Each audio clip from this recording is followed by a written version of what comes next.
Buenas tardes, lectores de la revista Espejo. Mi nombre es Jimena Rivera y en este momento me encuentro acompañada por Mariel Yi del colectivo de Mujeres Activas Sinaloenses y por Priscila Salas del colectivo No se metan con nuestras hijas. En este momento vamos a tener una pequeña mesa de diálogo al respecto del tema de violencia de género y los medios de comunicación, cómo se contextualiza este tema y cómo influimos nosotros los medios de comunicación en su difusión. En primer término, me gustaría que pudieras abrir, Mariel, con una reflexión sobre la violencia de género en el contexto local, Culiacán. Bien, pues primero agradecer la invitación, siempre es un placer estar por aquí en Espejo. Pues creo, no es algo que ignoremos la situación de violencia tan grande en la que estamos. Simplemente el municipio de Culiacán pues es ahorita la segunda ciudad a nivel nacional con mayor número de feminicidios de forma estadística. También Culiacán ha tenido un incremento sobre denuncias por violación, están incrementándose también las denuncias por acoso sexual, lo que nos habla de que no son situaciones que no existieran antes, sino que ahora son más visibles. Y también de qué forma a partir de pues convocatorias nacionales, ¿cierto?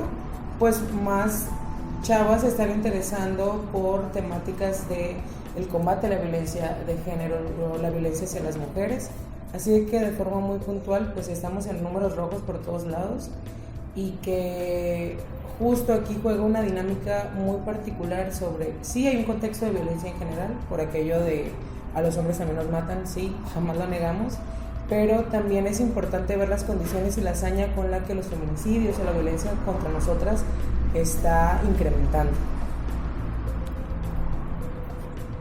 Priscila, me gustaría escuchar. Bueno, pues lo que dice Mariel es cierto, ¿no? Culiacán es el municipio en segundo lugar a nivel nacional en feminicidios, lo cual quiere decir que concentra un gran número el mayor número de feminicidios en el estado. Entonces, pues ahí tenemos un problema muy serio, ¿no? Que tiene que ser atendido desde todos los niveles de gobierno, desde el ámbito federal, el estatal y muchas veces el que más se descuida es el ámbito municipal. Sí, es cierto. En este tema de las autoridades, tanto municipales, estatales y federales, el actuar de estas autoridades respecto a la violencia de género, ¿cómo es?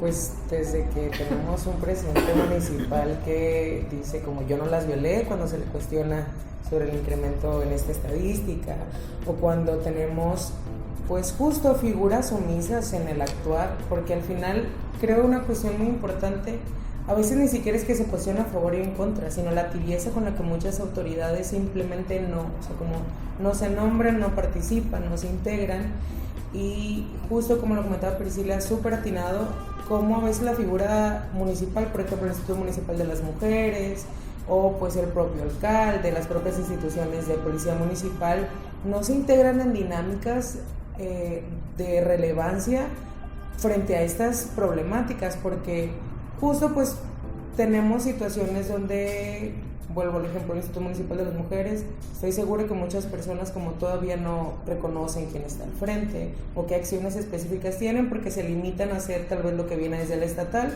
que el Instituto Estatal a su vez replica como lo que viene de convocatorias nacionales, cuando tenemos que entender las problemáticas particulares del estado y del municipio y de cómo las autoridades a partir de esta contextualidad deben actuar.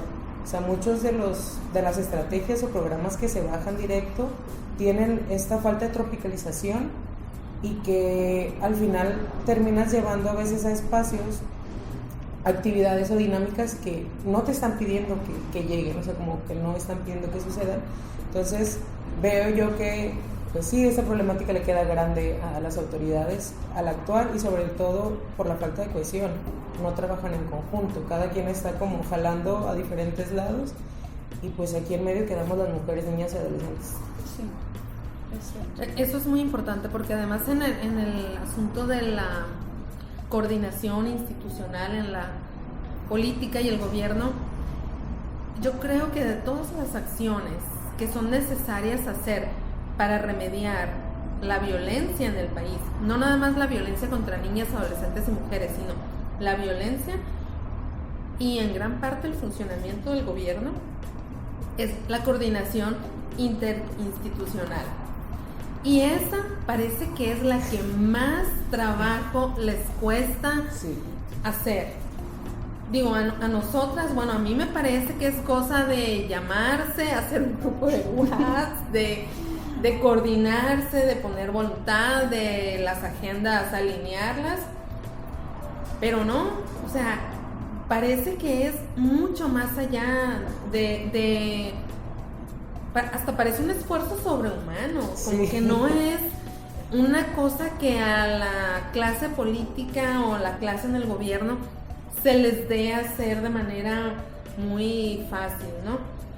Pero sí, en el asunto del solucionar la violencia letal, sexual y de todos tipos contra las niñas, adolescentes y mujeres, en el ámbito municipal se diluyen, se desaparecen, se evaporan todos los esfuerzos que podrían haber existido en el ámbito federal y algunos que se intentan desde el ámbito estatal, que no encuentran la fuerza para impactar porque el ámbito municipal no se involucra.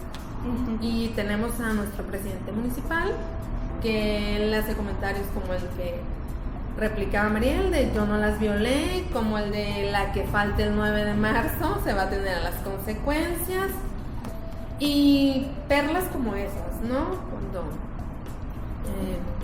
él debería ser un poquito, no más.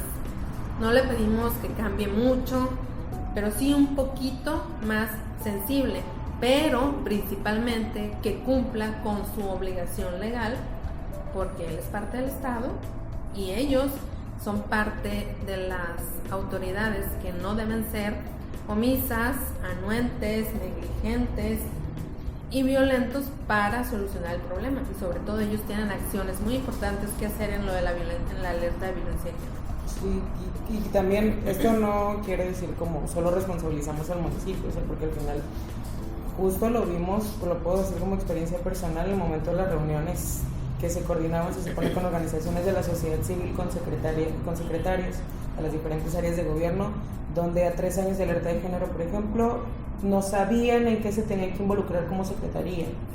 Ponemos el ejemplo de Secretaría de Economía, donde ellos no sabían que debían desarrollar un presupuesto con perspectiva de género, o sea, para dar.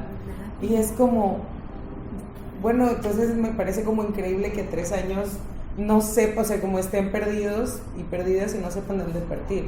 Y aquí, pues claro, es responsabilidad también del gobernador, como pues la coordinación justo con sus secretarías, que al final pues se supone son personas de su confianza, o que pues al menos las ve algunos días a la semana, no sé, pues, o sea, este tipo de situaciones donde incluso desde las formas en las que el gobierno funciona, lo que hablamos de los acuerdos interinstitucionales, que de verdad se ven como si fuera la cosa más complicada del universo, cuando a partir de un boletín hay cosas que se pueden formar, cuando en sus reuniones que les encanta hacer porque tienen ese afán de siempre estarse reuniendo y eventos y tal, claro, pues mira ahí en corto, oye, te voy a mandar como ese documento del programa que tengo. Ah, sí, claro, por supuesto, señor secretario, no vamos, o sea, como esas cosas que de verdad nos habla como de la falta de conciencia y acción de parte de las autoridades en general. Referente a este tema, yo siento que el que no se involucre tanto el ámbito municipal y un poquito el estatal es en relación a este federalismo tan centralista que tenemos. Ya sería un ámbito más político que en general afecta en todos los círculos, pero particularmente le está mermando muchísimo a la equidad de género en estos casos. Mariel, me llamaba la atención este punto que tú mencionabas de la violencia en general, que es verdad, a los hombres también los matan, pero a mí me gustaría que puntualizaran las diferencias entre un homicidio y un feminicidio, porque es importante diferenciarlos y visibilizarlos y que las personas sepan cuándo sí es un homicidio y cuándo sí es un feminicidio y por qué es importante, por qué está tipificado, porque en este que se hablaba de de quitar la tipificación del feminicidio, que a mí me pareció un salto hacia atrás, si no tiene tanto que está tipificado desde 2012. ¿Por qué es importante esa diferenciación? O sea, porque justo como figura legal, porque al final es esto, que dentro de lo jurídico, al momento de tener un homicidio de mujeres, existen particularidades. O sea, justo, ¿por qué se tipifica como feminicidio? Porque vemos que de estos asesinatos había muchos que cumplían con ciertas condiciones, de hecho que son como las causales bajo las que se puede tipificar un feminicidio. Es cierto, en el estado se logró que todas las investigaciones que se hicieran sobre asesinatos de mujeres se investigaran bajo la presunción de feminicidio. Es decir, como de todos los asesinatos que ocurren, primero se investiga sobre eso, porque eso también tiene que ver con si se añaden más años a las condenas en caso de tener responsables y tal. Pero, ¿qué diferencias hay? Sobre las causales, la forma en la que es encontrado el cuerpo, es decir, si por ejemplo está en el espacio público, la forma de la hazaña con la que es asesinada la mujer. También hay una parte que tiene que ver con las relaciones, que muchas de estas veces son como por personas con las que tenía contacto, las exparejas, que también es importante, no solo cuando son asesinatos, cuando son asesinatos de mujeres y es otra mujer quien lo causa, también se puede nombrar como feminicidio, o sea, no es exclusivo de hombres, pero pues la estadística nos dice quiénes son los que nos están matando o quiénes están matando a mujeres. Y sobre todo entender esta parte en la que aquí sí hay una dinámica de poder donde los feminicidios se dan porque se creen dueños de nosotras, porque creen que pueden hacerlo. O sea, no estamos negando el hecho de que la violencia genera asesinatos en general, o genera violencia, secuestros, privación de la libertad, sino el hecho de cómo no es por una condición de las dinámicas o las actividades en las que se puede desempeñar o lo que sea, sino es porque, por ejemplo, a un esposo se le hace fácil llegar al punto de asesinar a su esposa porque le dieron celos, o justo lo que la sociedad luego dice es que fue una cuestión de amor, fue un crimen pasional. O sea, de verdad yo odio el hecho de que justo en los medios luego los promocionan o los enseñan como los muestran, es que fue un crimen pasional, y justo en la nota de la narrativa ves como es que él amaba mucho y ella salió en la noche, entonces la asesinó, pero fue porque la amaba tanto que no soportaba estar sin... O sea, es preocupante el hecho de que pensemos que eso es el amor. O sea, también luego se puede ser para un tema aparte de la desmitificación del amor romántico, de creer lo que nos toca, pero justo, o sea, creo que Priscila también nos puede ayudar como con esa situación de las causales de por qué es necesaria la tipificación de feminicidio bajo las condiciones que existen. Pues es necesaria la tipificación del feminicidio porque a raíz de los asesinatos que se cometen en Ciudad Juárez, se comienza a visibilizar una situación de violencia letal en donde las víctimas eran las niñas, adolescentes y mujeres, pero además a esa violencia letal había una omisión, una revictimización, una anuencia, una negligencia del Estado para investigar este tipo de crímenes y asesinatos. Entonces se lleva al Estado, a México, ante la Corte Interamericana de Derechos Humanos por el caso Campo Algodonero, y ahí es donde se determina que es necesario que el Estado mexicano tipifique un tipo de delito que recoja todas las características con las que habían sido asesinadas las niñas, adolescentes y mujeres hasta ese momento. Y muchas de esas características eran que ellas habían sido violadas, o sea, había violencia sexual, muchas de ellas habían sido mutiladas, habían sido sus cuerpos tirados, cuerpos asesinados, muertos en espacios públicos. Muchas de ellas habían sido torturadas y golpeadas antes de ser asesinadas. Muchas de ellas habían sido desaparecidas antes de ser encontradas asesinadas. Pero una de las principales preocupaciones, además de recoger en ese tipo penal toda esta violencia que no estaba en ningún código penal y que no se nombraba por el delito de homicidio, porque es evidente que a los hombres no les pasa lo mismo, les pasan cosas diferentes. La Corte quería que se visibilizara también en este delito que las autoridades del Estado mexicano no estaban haciendo su trabajo.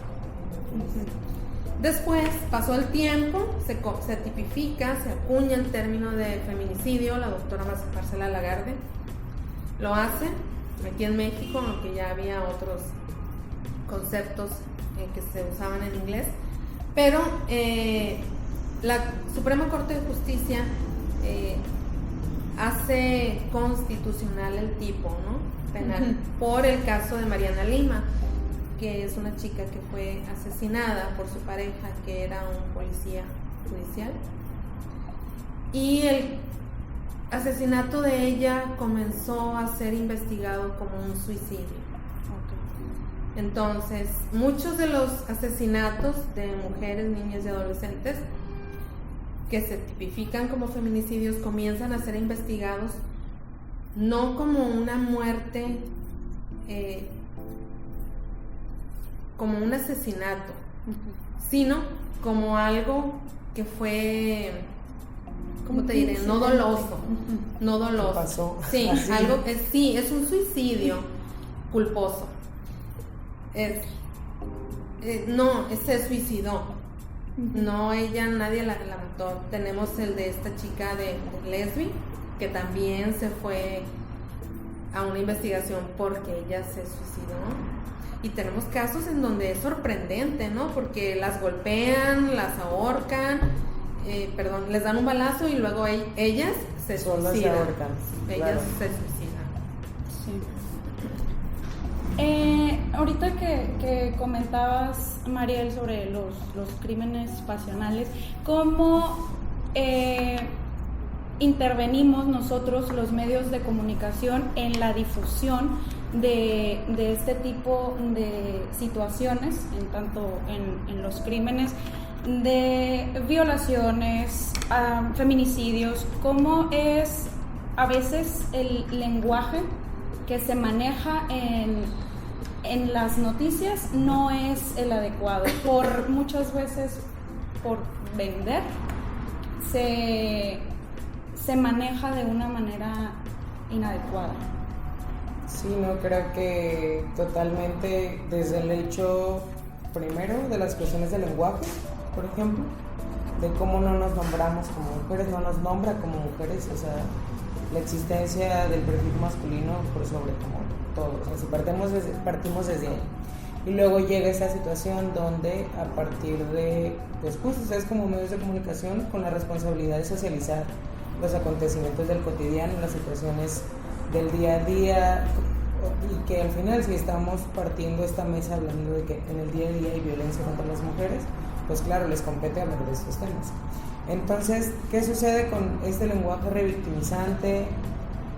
La emisión de juicios de valor al momento de la noticia, porque no es desde socializar el hecho de estos feminicidios o de estas violaciones o de esta perpetración de violencia en cualquiera de sus manifestaciones, sino que lo hacen a partir de lo que dices, de la venta, de la creación de morbo, simplemente la situación tan nefasta que sucedió con el feminicidio de Ingrid, donde tenemos desde el principio unas autoridades que comparten fotografías que no debieron de salir jamás del expediente. Y segundo, una parvada de medios de comunicación que sí, tal cual, llegaron y empezaron a, como buitres, caer sobre esa noticia y explotarla, donde, ¿qué pasa con la integridad de las personas? O sea, ella ya fue víctima de feminicidio, no me quiero imaginar de verdad, ni espero jamás vivir una situación de violencia tan horrible. Pero el hecho de que entonces dejas de ser persona y te vuelves un objeto de consumo, te vuelves algo para alimentar e incrementar las ventas. También como sociedad, cuando en los buscadores lo primero que te saliera como su nombre acompañado de buscar las fotografías, o sea, desde ahí es importante que los medios de comunicación, desde un enfoque y perspectiva de género, entiendan que, por supuesto, son personas quienes redactan, ¿no? O sea, lo entendemos. Y como personas dentro de la sociedad, pues hay desconocimiento en muchas causas. Pero no es lo mismo que, como cualquier hijo de vecino, alguien emita un comentario, a que ustedes, como medios de comunicación que tienen todo un público que consume sus contenidos, pues siga normalizando esas situaciones.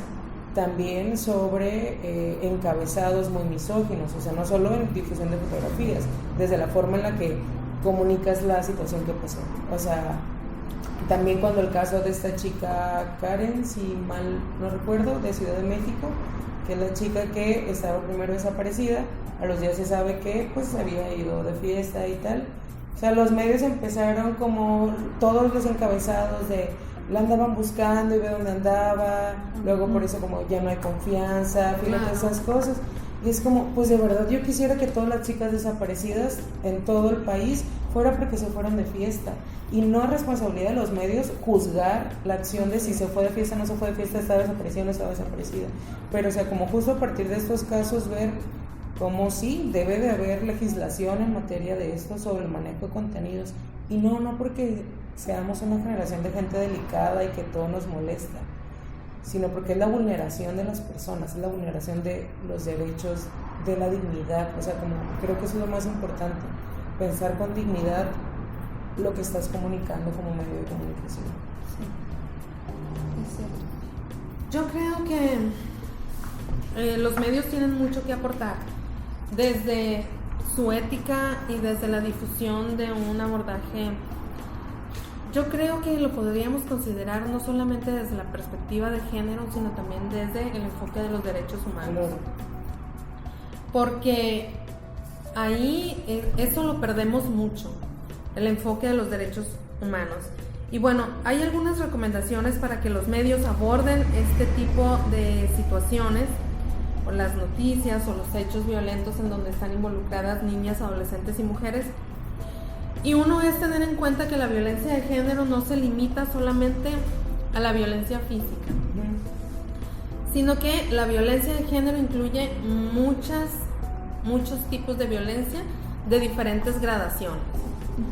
Entonces ahora tenemos violencia digital, tenemos diferentes tipos de violencia sexual, tenemos violencia emocional, psicológica, económica, comunitaria, política, o sea, tenemos muchos tipos de violencia. Entonces las mujeres, niñas y adolescentes podemos sufrir en algún momento de nuestra vida algún tipo de estas violencias, no nada más la violencia física. Siempre tener en cuenta que a las personas, a las niñas, adolescentes y mujeres se les deben de dar a conocer cuáles son las posibles implicaciones de la difusión mediática y de la visibilización de su situación de violencia. Porque ellas van a seguir, en muchos casos, cuando no han sido asesinadas o no han sido víctimas de violencia letal, tenemos que procurar que se vean resilientes, que puedan salir de esa situación de violencia y que la difusión de ese evento de violencia no las vaya a dejar siempre en un lugar como víctimas, sino que ellas puedan salir de ese lugar y que ellas puedan dar su consentimiento para poder divulgar ese hecho de violencia. También es muy importante, y ahora circula en redes un artículo de Rita Segato en donde dice que el feminicidio sigue sucediendo porque es visto como un espectáculo, y lo vimos con el caso de Ingrid, ¿no? Cómo son presentadas, representadas y vueltas a reproducir las imágenes que deben de ser espeluznantes. Yo no sé quién quiera ver eso. Yo no me atreví siquiera a abrir una foto. Pero tenemos que evitar la reproducción de imágenes en todos los casos de la violencia sin el consentimiento explícito de la persona que está involucrada o de las personas. ¿Por qué? Porque luego contribuimos a estigmatizar, culpabilizar. En otros casos, el abordaje que no está enfocado en una recuperación de la persona que sufrió violencia, también los medios no les creen, les descreen, las revictimizan, y en otras ocasiones se sexualizan, ¿no? Sí. Le dices, es que es tan bonita que pues no se pudo resistir el fulano, ¿no? Y ella estaba de copas, o era una mujer autónoma, o tenía muchas parejas sexuales. Bueno, en suma, disfrutaba la vida como a ella le daba la gana, pero siempre hay un enfoque como sexualizador y moralizante sobre de ella, responsabilizándola de lo que a ella le está pasando. Entonces, pues no podemos seguir por ahí.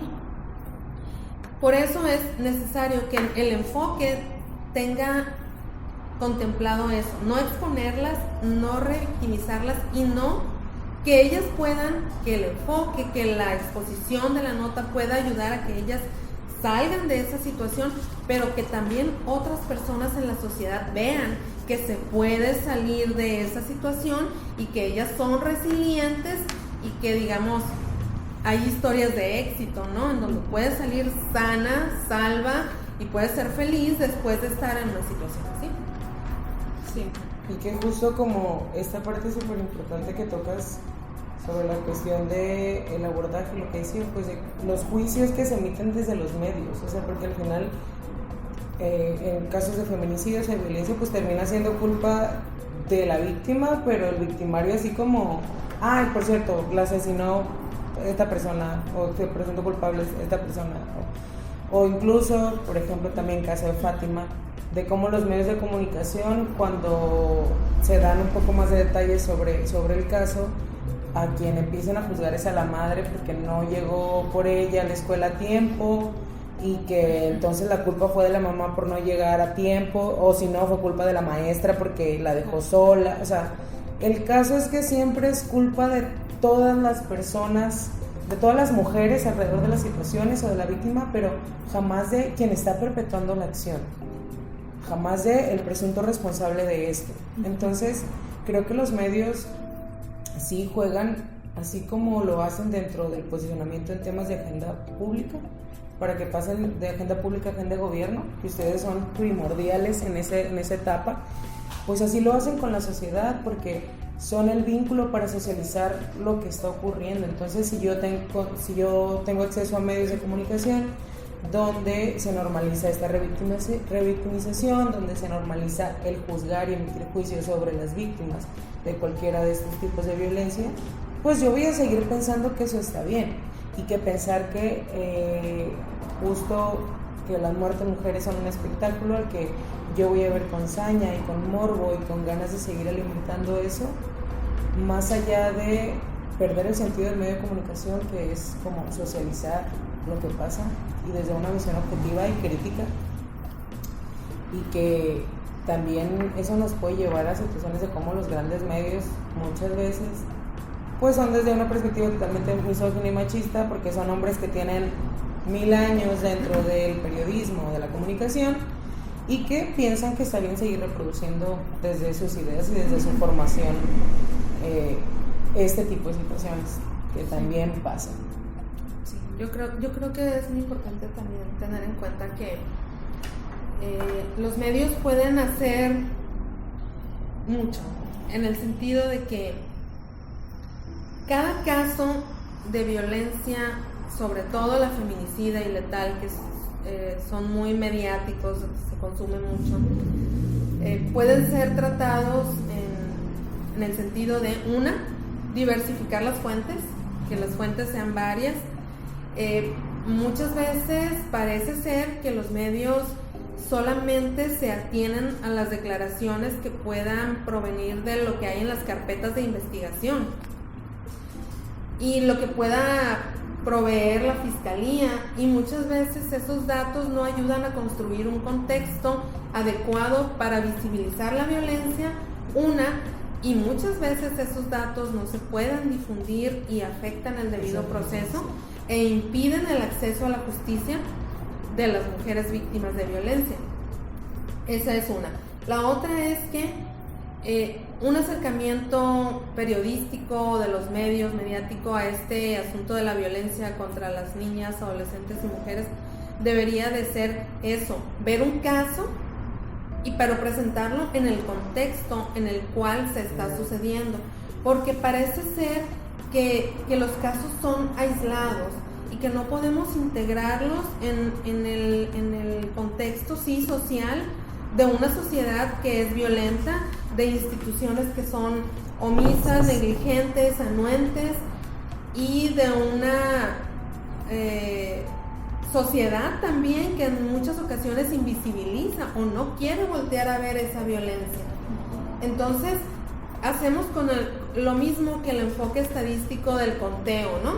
O sea, tenemos un contador de mujeres asesinadas y niñas que se reinicia cada año, y cada año se ponen ceros, y los casos que se sucedieron el otro año no sabemos qué pasó con ellos, no sabemos si hubo justicia, qué pasó con la persona agresora o violentadora o asesina, no sabemos qué pasó con las familias, no sabemos nada, simplemente los contamos, los olvidamos y lo que sigue. Entonces tenemos que comenzar a tener otro enfoque, ¿no? Yo creo que eso es importante, porque ese tipo de enfoques de contador banaliza mucho la situación y nos impide saber qué pasó con las víctimas, y nos impide ver todo el panorama de las distintas violencias, de cuándo empieza una, en dónde estaba sufriendo violencia esa niña, adolescente o mujer, que todo terminó con su asesinato. Y esa es otra, ¿no? Nosotros siempre decimos, nos asesinan. Muchas veces los encabezados de los medios dicen, encuentran a mujer muerta. Sí. Las mujeres no nos andamos cayendo muertas por ahí, así como que ahorita me caigo aquí, ay, la encontraron muerta. No, nos asesinan. Sí. Alguien nos asesinó. Si hay una mujer mutilada en pedazos, no se murió así por causas naturales. Hay un asesino o asesina, y esa persona pues tiene que ser investigada. En relación a todo lo que aquí se ha dicho, se ha analizado, se ha discutido, me gustaría que concluyera cada una con una reflexión sobre qué modelos son idóneos para nosotros, los medios de comunicación, difundir, hablar y hacer noticias en estos casos de que violencia de género y feminicidios, en fin. En todos los casos de violencia contra las niñas, adolescentes y mujeres.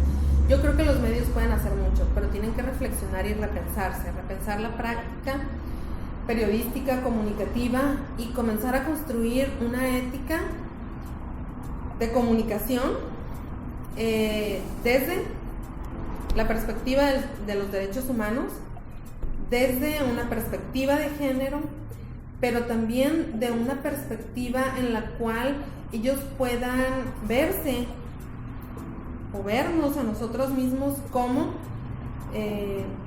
entes que podemos cooperar con la salud, el acceso a una vida libre de violencia, la resiliencia, ayudar a que las niñas, adolescentes y mujeres salgan de esas situaciones de violencia. Entonces es muy importante eso, que tengamos en cuenta cómo la práctica periodística comunicativa va a afectar las vidas de las niñas, adolescentes y mujeres para, una, dejarlas como víctimas de violencia o ayudarlas a salir.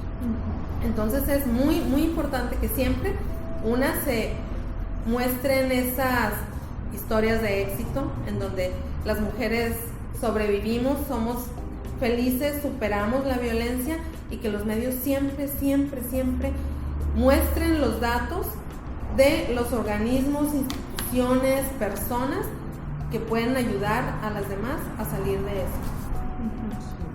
Bien, yo por mi parte creo como justo desde qué enfoque tiene que ser, como lo abordan los medios, como lo decía Priscila, desde un enfoque de derechos humanos totalmente, con una cuestión desde la ética, no de lo moral, o sea, no desde el juicio personal, tú como escritor o escritora, como redactor, como editora, sino desde una cuestión ética, de decir, ¿cuál es mi objetivo? Informar a las personas. Sí. como llevar ese mensaje a más sectores de la población, a las autoridades, para que incida, para que pueda tener como un impacto, ¿sí? Y por supuesto dejarlo de ver como una cuestión comercial. El hecho de que tengamos medios que presumen tener mucha nota roja, que es totalmente alimentar el morbo, o tener medios con ningún tipo de criterio sobre lo que vas a poner o cómo lo vas a poner, las fotografías que vas a poner.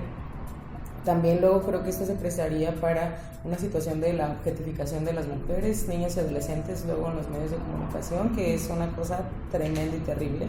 Entonces, al final el modelo ideal es el que en el que pensemos si eso es lo que a ti te gustaría tal vez como que se contara de ti. Pensar en como medios de comunicación qué es lo que quisieras que se supiera de una noticia, con la objetividad y la veracidad que lo requiere, y sobre todo como una cuestión de